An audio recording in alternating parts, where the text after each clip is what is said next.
Assalamualaikum warahmatullahi wabarakatuh. Bismillahirrahmanirrahim. Ruang bahagia, ruang kebahagiaan.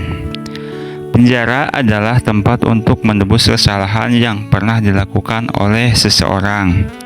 Di Indonesia, penjara disebut dengan lembaga permasyarakatan, disingkat LV atau lapas, yaitu tempat untuk melakukan pembinaan terhadap narapidana dan anak didik permasyarakatan. Tujuannya adalah untuk membentuk warga binaan permasyarakatan agar menjadi manusia seutuhnya, menyadari kesalahan, memperbaiki diri, dan tidak mengulangi tindak pidana sehingga dapat diterima kembali oleh lingkungan masyarakat. Dapat aktif berperan dalam pembangunan dan dapat hidup secara wajar sebagai warga negara yang baik dan bertanggung jawab. Wah, bagus juga ya tujuannya. Tetapi tetap saja tak seorang pun mau menjadi warga binaan alias di penjara. Secara umum, penjara adalah tempat untuk menghukum seseorang karena sudah berbuat salah. Pastinya hukuman itu selalu suatu tindakan yang membuat seorang menderita atau tidak bahagia. Tentu saja sesuai dengan tingkat kejahatannya. Logika sederhana menyimpulkan bahwa penjara adalah tempat seseorang dicabut hak bahagianya. Di sana yang ada hanyalah penderitaan jiwa dan raga. Tidak ada kebebasan dan ruang untuk bahagia. Apakah benar begitu? Tentu saja jawabannya tidak sepenuhnya benar, karena dimanapun termasuk di penjara selalu ada ruang atau kesempatan untuk bahagia.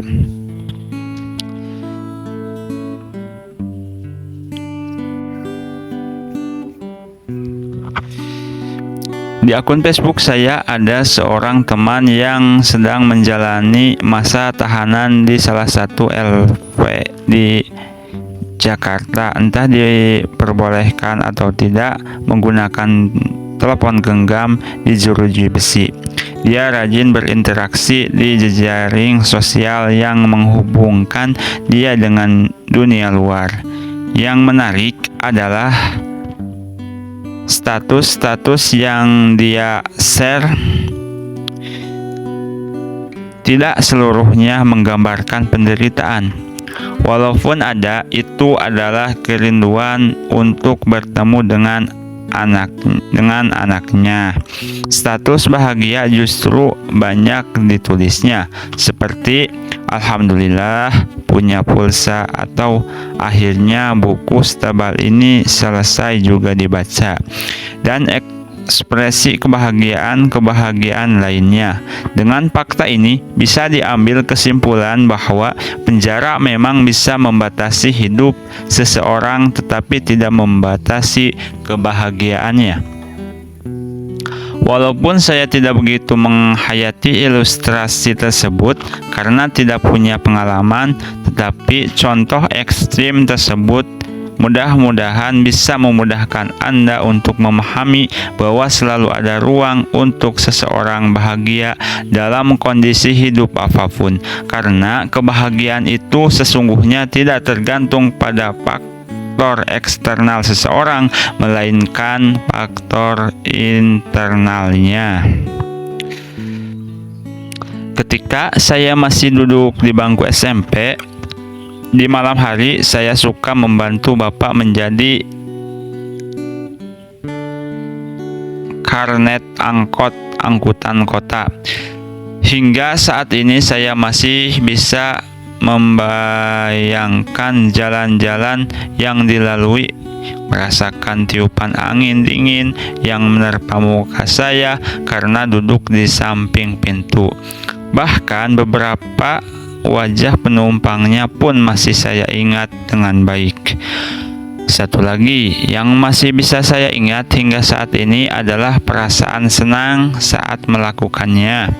Bagi sebagian orang, peristiwa itu adalah sepenggal kisah sedih kehidupan manusia.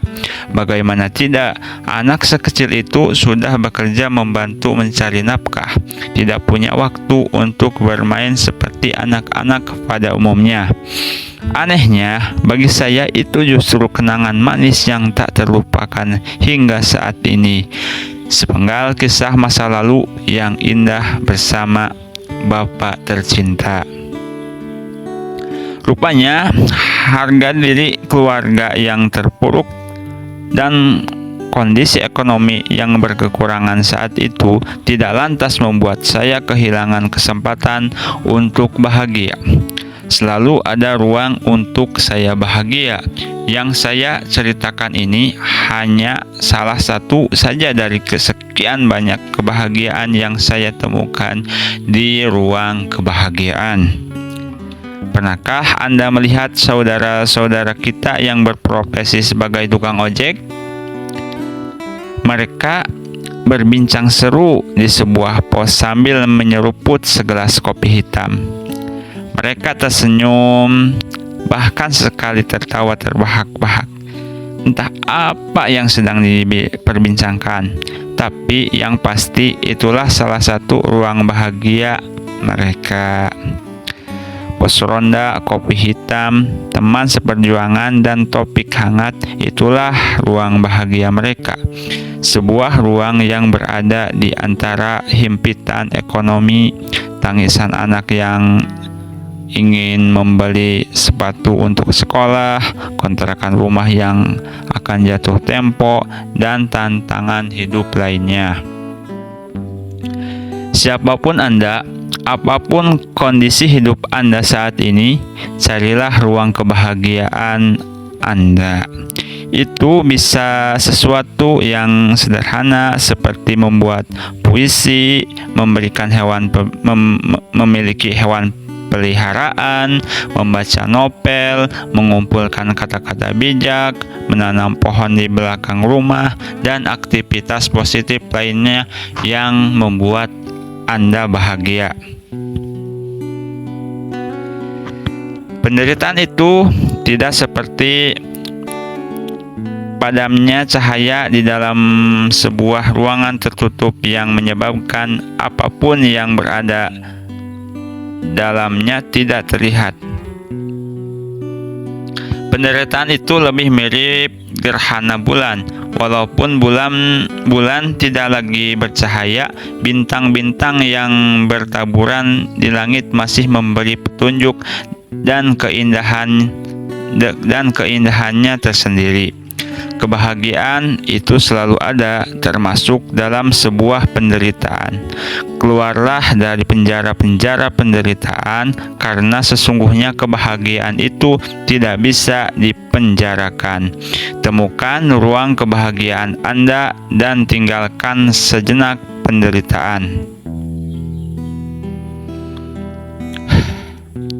Di setiap ruang selalu ada kebahagiaan yang siap untuk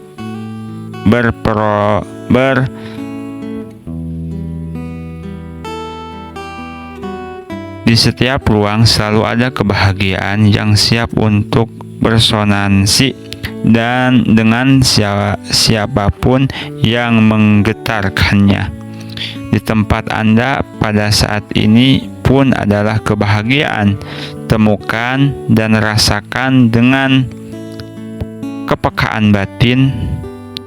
Tuhan meletakkan kebahagiaan di setiap ruang kehidupan ini tanpa terkecuali. Kebahagiaan adalah energi yang melekat dengan apapun di semesta ini. Namun kebahagiaan itu pasif dan hanya akan bergetar memancarkan frekuensinya jika kesadaran kita menggetarkannya. Terima kasih. Wassalamualaikum warahmatullahi wabarakatuh.